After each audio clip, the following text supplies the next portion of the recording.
안녕하세요. 월요일 아침입니다. 원래 화요일에 방송을 내보내려고 했는데요. 월요일 쉴 때 증시, 경제 연구 하시는 게 좋겠다 싶어서 오늘 월요일 아침에 방송이 나갑니다. 먼저 제목부터 봐주십시오. 먼저 오늘 방송 제목부터 보겠습니다. 고공행진 실업률과 다시 코로나는 금요일부터 한국, 서울, 경기를 중심으로 확진자가 늘고 있죠. 19 확진자가 늘고 있는데 미국에서는 높은 실업률, 한국에서는 다시 19. 이 재료로 증시가 다시 하락할 수 있는지 사실 겁을 먹고 계신 분들이 있죠. 그분들을 위한 방송이다라고 보시면 되겠습니다. 실업률 얘기는 지난주 월요일 방송 인플레이션 급격한 인플레이션 임박 그게 금리 인상을 하고 증시 붕괴로 이어질 수 있다는 그 방송에서 이미 말씀드렸죠. 두 번째, 회복이 안 된 미국의 실업률. 그렇다면 회복이 되지도 않았지만 증시는 이미 완전히 회복이 되어버렸죠. 그렇다면 증시가 버블인가? 그 두 번째 말씀드렸던 방송이라 보시면 되겠습니다. 주가는 고점을 회복했죠. S&P 500 기준으로 일요일 금융시장 브리핑에서 토마스 리 선생님도 말씀을 하셨죠. 3,385인가요? 그걸 장중에 두 번을 터치를 했었죠. 그런데 주가는 이렇게 회복했고 사실 나스닥 지수는 이미 한두 달 전에 넘었죠. 이미 고점을 회복한 상황이고 S&P 500 기준으로는 이제 2월 초 사상 최고치 경신 그 앞에 와 있는 거죠. 그런데 실업률 회복은 아직도 회복되려면 시간이 많이 필요합니다. 그러면 왜 올랐느냐? 유동성으로 올랐습니다. 유동성으로 올랐는데 고용 회복이 안 됐고 최근에 또 그 추가 실업수당 또 금액을 줄였죠. 그렇다면 이게 영향을 줘서 결국 많이 오른 주가가 떨어지지 않겠느냐 이런 이야기를 하는 거죠. 그렇다면 지금부터 실업률부터 일단 팩트 체크를 좀 들어가 봐야 되겠습니다. 먼저 미국의 7월 실업률 8월 첫째 주 금요일에 발표를 했죠. 미국의 7월 실업률은 10.2%입니다. 최대 14.3인가요? 아무튼 14% 이상까지 올라갔다가 두 달 연속 조금씩 떨어졌지만 아직 10.2% 저 수준은 왼쪽으로 보시죠. 지난 2008년 금융위기 직후 2009년 올라갔던 당시에 상당히 경제적으로 어려웠을 때의 실업률입니다. 그러나 지수는 이미 사상 최고치에 근접해 있는 거죠. 참 답답하다고 할 수 있나요? 아니면 무섭다고 할 수 있나요? 그렇다면 왜 이렇게 되는 것인지 잠시 후에 살펴보고 맞아. S&P 500 인덱스도 살펴보겠습니다. S&P 500 인덱스 토요일 새벽 한국 시간이죠. 미국 시간으로 금요일 종가는 3,372.85포인트입니다. 자, 왼쪽으로 보시면 지난 2월 고점 훌쩍 넘어섰다가 종가만 약간 밀렸을 뿐입니다. 자, 실업률은 아직까지 회복이 멀었죠. 회복이 멀었다고 말씀드리기는 그렇고 지난 금융위기 수준이죠. 지난 금융위기 이후 2009년 수준 어마어마하게 경제가 힘들었을 실업률 수준인데 증시는 상관없이 고점을 넘어섰죠. 그렇다면 왜 이렇게 올라갔는지 이미 앞에서 말씀드렸듯이 유동성입니다. 그렇다면 실업률이 2009년 수준인데 증시만 올랐다. 이거 버블이다. 앞으로 분명히 떨어질 것이다. 이렇게 주장하시는 분들 많죠. 자, 그렇다면 그 버블을 논하기 위해서는 과거의 역사에서 실업률과 미국의 S&P 500 인덱스가 어떻게 흘러갔는지 한번 살펴볼 필요가 있겠습니다. 그래서 지난 20년간 미국의 실업률과 S&P 500 인덱스를 비교한 그림을 가져왔습니다. 지금 보시는 그림에서요, 하얀색 선은 실업률이고요, 약간 주황색, 노란색 비슷한 것은 S&P 500 인덱스입니다. 왼쪽 실업률이 바닥을 쳤을 때 2000년 나스닥 버블 전이었죠. 그런데 희한하게 실업률 바닥 시점이 당시 2000년 닷컴 버블의 고점이었고요. 두 번째 실업률 바닥을 쳤을 때가 언제다? 2008년 금융위기 직전이었죠. 2007년에 미국이 실업률이 바닥을 쳤을 때 증시가 고점이었습니다. 그리고 보시는 것처럼 실업률은 바닥을 향해서 내려가는데도 S&P 500인데, 내려가는 게 아니라 고점을 향해 실업률이 올라가는데도 계속 그 이전부터 S&P 500 인덱스는 상승하고 있습니다. 맨 오른쪽, 저건 사실 버블이라기보다 이 19 사태 때문에 벌어진 일인데, 아무튼 19 사태도 우연의 일치인지 모르겠지만 실업률이 저점을 찍을 때 일이 발생을 했다는 거. 자, 이건 즉 실업률이 바닥일 때와 증시 고점을 말씀드린 거고요. 그렇다면 증시가 실업률이 회복이 됐을 순간에는 어떻게 됐는지도 살펴볼 필요가 있죠. 그래서 좀 더 시기를 좁혀봤습니다. 지금 보시는 그림은 지난 금융위기 직전과 후의 실업률과 S&P 500 인덱스를 보여드리고 있습니다. 왼쪽 그림에서 초록색, 약간 파란색은 S&P 500 인덱스고요. 붉은색 실선은 실업률 수치입니다. 그런데요, 앞에서 이미 말씀드린 대로 2007년 실업률, 2006년, 7년 실업률이 바닥을 쳤을 때 증시 S&P 500이 고점이었었고요. 그리고 조금만 더 오른쪽 점선 보이시죠? 실업률은 고점을 향해 갑니다. 언제? 2010년, 9년 말까지 고점을 치지만 증시 S&P 500은 2009년 3월부터 실업률 고점 1년 전부터 반등, 바닥을 치고 본격적으로 상승하기 시작했죠. 그리고 맨 오른쪽 2015년인데요. S&P 500 인덱스가 2015년부터 1년 동안 약 15% 조정을 보였죠. 그때 실업률 수치를 보십시오. 막 내려가고 있다는 얘기죠.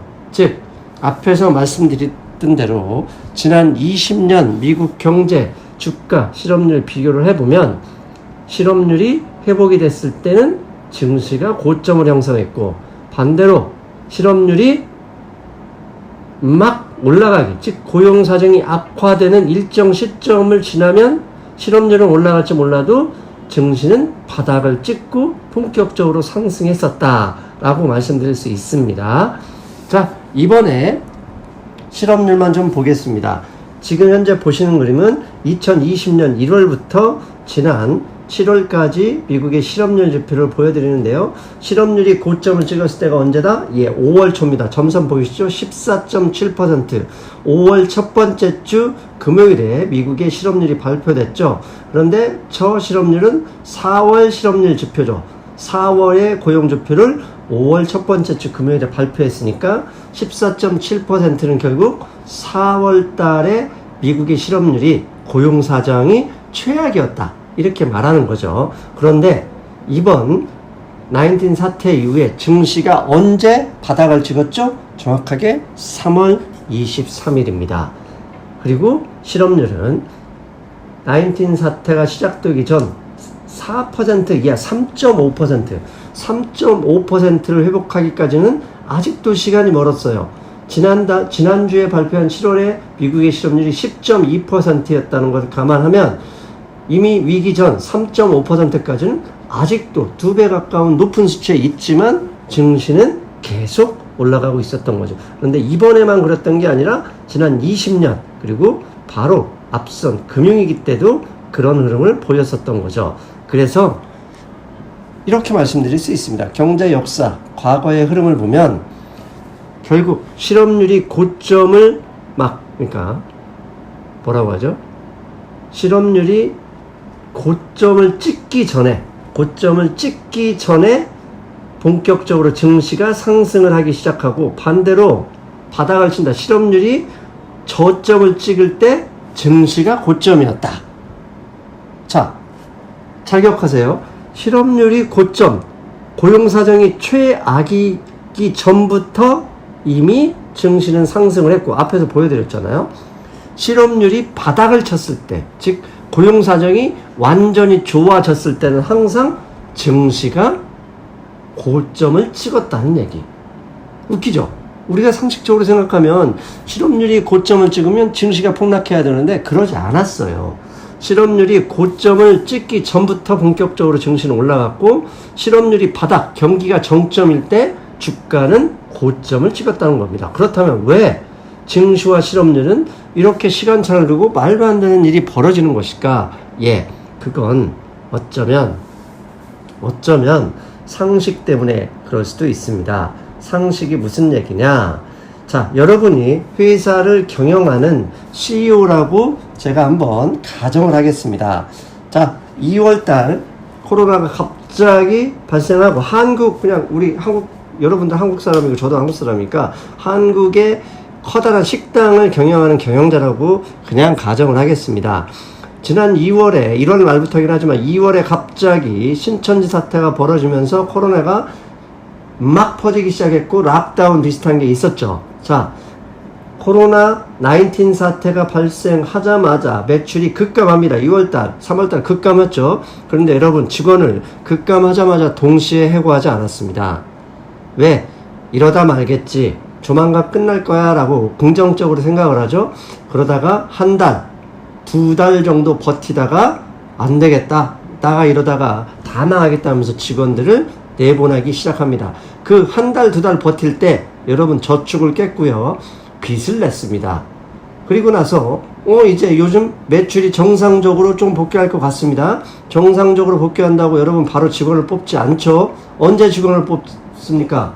예, 정상화가 되고 한참 어느 정도 한두 달 더 지난 다음에 내가 지난번에 빌렸던 빚도 갚고 깼던 저축을 늘린 후에 그때서야 순차적으로 고용을 하죠.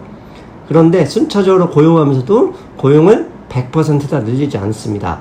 줄인 거에서 10명을 줄였다면 뽑아도 8명 정도 채용하고 2명은 혹시나 모를 위기에 대응해서 뽑지를 않는 것이죠. 그래서 저는 이렇게 말씀드립니다. 고용이 아직 회복되지 회복되지도 않았는데 증시가 계속 올라간다고 버블이라고 말하지 말자. 대신 고용이 위기 전으로 완전히 회복이 될 때 차라리 그때는 증시가 고점이 될 거니까 주의를 하자라고 말하는 게 좋다, 이렇게 결론을 냅니다. 상식하고 좀 반대죠. 즉 고용시장이, 실업률이 완전히 회복이 돼서 모두가 경제가 좋아졌다라고 말할 때 그때가 증시 고점이다. 아직 실업률이 정상으로 회복되지 않았을 때는 오히려 기대 수익률을 높이고 접근해라, 그렇게 말씀드리고 싶습니다. 다시 아까 보여드렸던 그림 가져왔습니다. 보시는 것처럼 실업률이 바닥일 때, 즉 고용이 최대한 완전히 좋았을 때가 증시가 고점이었고, 실업률이 최악일 때 그 이전부터 증시는 상승을 했었다. 그리고 저점을 찍을 때까지 증시는 계속 올라갔다. 이것을 역사는 증명해 줍니다. 즉 경제 역사는 이런 사건을 계속 반복해 왔지만 인간은 기억력을 짧죠. 짧은 기억력으로 이번에는 다르다라고 주장을 하지만 안타깝지만 이번에도 거의 비슷한 궤적을 보이고 있다는 거. 그렇다면 지난 월요일 방송에서 인플레이션 아직 아니다, 걱정하지 말라고 했고, 지금은 실업률도 아직 저점을 찍기 전이니 증시 고점이 아니라고 말하고 있는데, 그러면 경제 그리고 증시에 문제가 없는 것이냐? 아닙니다. 100% 완전 무결은 존재하지 않습니다. 여러분 100% 건강해지면 나 운동해야지 그러면 죽을 때까지 운동 못 하시는 거 아시죠? 마찬가지입니다. 경제가 100% 완전 무결이라는 건 존재하지 않고 항상 한두 가지 문제, 많은 때는 서너 가지 문제를 가지면서도 가져가죠. 그런데 그 문제를 증시가 문제 삼을 때만 항상 증시가 하락하거나 여러분이 겁을 낼 때입니다. 그렇다면 앞으로 증시가 문제 삼을 것이 무엇인지 확인해 볼 필요가 있죠. 지금 보시는 그림은 미국의 10년 만기 채권금리입니다. 8월 초에 바닥을 찍고서 0.5% 가까이 갔다가 올라가기 시작하지만 금요일 미국 시각으로 금요일 종가가 0.709%입니다. 저는 미국의 이 10년 만기 채권금리가 상징적으로 1% 정도가 되면 기업들이 당연히 채권금리 1%가 되면 대출금리가 올라가겠죠. 지금 현재 경제가 완벽하게 갖춰지지도 않았고 완전히 회복되려면 상당한 시간이 필요합니다. 그런데 금리가 먼저 반응해서 1%를 넘는다? 미국 기업, 스몰 비즈니스들 견디기 어려울 수 있습니다. 그렇다면 1%까지 기다리자? 아니죠. 1% 가까이 되면, 즉 0.9% 정도부터는 우리가 증시가 언제든 이 채권금리 상승을 문제 삼을 수도 있을 것이다 라고 대비를 하는 게 맞을 거라고 봅니다. 그리고 한국의 문제, 금요일부터 주말, 일요일 확진자가 200명 가까이, 또 200명을 넘어서 버렸죠. 그렇다면 이 문제 때문에 한국 증시 폭락할까 걱정되시죠? 저는 걱정할 필요 없다고 봅니다. 혹시라도 이 문제를 가지고 증시가 하락한다? 여러분 좋아하는 주식들 부지런히 매수할 기회다 봤으면 좋겠고요. 그럼 왜 이렇게 생각하느냐? 19 자체가 문제가 아니었죠. 19 자체가 생겨서 무조건 하락한 게 아니라, 경제활동이 중단 아니면 축소됐을 때의 문제였죠. 그런데 여러분, 지난주에 주말에 과거 2월달, 3월달처럼 이 코로나 확진자가 급증할 때 집에만 계셨습니까? 아니죠. 휴가도 가고 그냥 백화점도 가고 친구들 만나셨습니다. 왜? 별 걱정 안 하고 이제 지쳐갈 때가 됐기 때문이죠. 그리고 미국 시장에서 봐왔잖아요. 그런 건 문제가 되지 않는다. 왜? 이미 증시는 백신을 옆에 둔 것처럼 행동하고 있더라. 그러니 큰 걱정하지 말자. 다만 이번 주에 걱정할 건 금요일 미국의 옵션 만기일 전후로 항상 증시가 흔들렸다는 거. 또 하나, 미국의 10년 만기 채권금리가 어느새 0.709%다. 0.85, 0.90으로 가까워질 때 차라리 그때 위험을 대비하는 게 낫겠다. 그것이 상승미소의 생각입니다. 잘 보셨어요? 결국은 모든 지표가 완벽해지면 결국 그때는 탈 때죠. 원래 악재가 쏟아지고 모든 사람들이 무서워할 때, 항상 그런 때에 기대 수익률이 높습니다. 반대로 완전히 좋아졌다 그러면 그때는 탈 때다. 미국의 실업률에서 확인할 수 있었습니다. 자, 여러분, 오늘은 멤버십 광고하지 않습니다. 우리 멤버십이 요즘 많이 활성화되고 있습니다. 요새는 어떻게 입소문이 나서요?